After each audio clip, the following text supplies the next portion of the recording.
Chennai அயனாவரத்தில் car மோதி உயிரிழந்த பிரேம்குமார் என்பவர் திட்டமிட்டு கொலை செய்யப்பட்டது விசாரணையில் தெரிய வந்ததை அடுத்து கொலை வழக்காக பதிவு செய்து போலீசார் விசாரணை மேற்கொண்டு வருகின்றனர். இது குறித்த முழு விவரங்களை இணைப்பில் காத்திருக்கும் செய்தியாளர் சரவணன் வழங்க கேட்கலாம். சரவணன், வணக்கம். தகவலை பதிவு பண்ணலாம். சென்னை அயனாவரம் தந்தை பெரியார் நகரை சேர்ந்தவர் பிரேம்குமார். 37 வயதான இவர் இந்த பழைய இரும்பு பொருள், பேப்பர் உள்ளிட்டவற்றை வியாபாரம் செய்யக்கூடிய இந்த தொழில் செய்கிறார். நேற்று இரவு அயனாவரம் நியூ ஆவடி சாலையில இந்த முதலில் விபத்து நடந்திருக்கிறது. அவர் தனது இருசக்கர வாகனத்தில் வந்த பொழுது ஒரு கார் மோதியதில் அவர் உயிரிழந்து விட்டார்.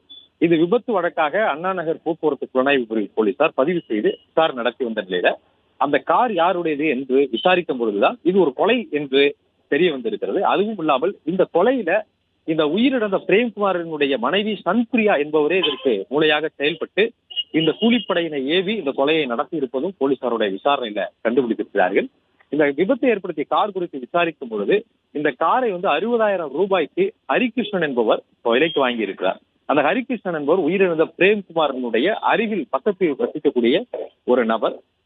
அந்த அருகில் இருக்கக்கூடிய வீட்டில் வசிக்கக்கூடிய நபர். அந்த ஹரிகிருஷ்ணனுக்கும் பிரேம்குமாரனுடைய மனைவிக்கும் அடிக்கடி செல்போன் தொடர்பு இருந்ததையும் கண்டுபிடித்து அதன் அடிப்படையில அவர்களிடம் நடத்தப்பட்ட விசாரணையில் இது கொலை என்பதை அவர்களும் ஒப்புக்கொண்டிருக்கிறார்கள்.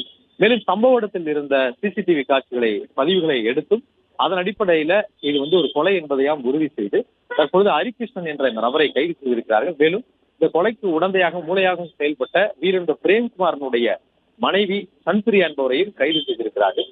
சரத்குமார் என்ற அந்த வாகனத்தை ஓட்டி வந்த ஒரு நபரை தேடுவதோடு மேலும் இருவர் இதில் தலைமறைவாக இருப்பதாகவும் அவர்களை தேடி வருவதாக போலீசார் தெரிவித்திருக்கிறார்கள். இந்த வழக்கு போக்குவரத்து புலனாய்வு பிரிவில் இருந்து அயனாவரம் போலீசாருக்கு கொலை வழக்காக மாற்றப்பட்டு அந்த காவல் நிலையத்திற்கு மாற்றப்பட்டு மேற்கொண்டு விசாரணை தொடர்ந்து நடந்து வருகிறது. தகவல்களுக்கு நன்றி சரவணன்.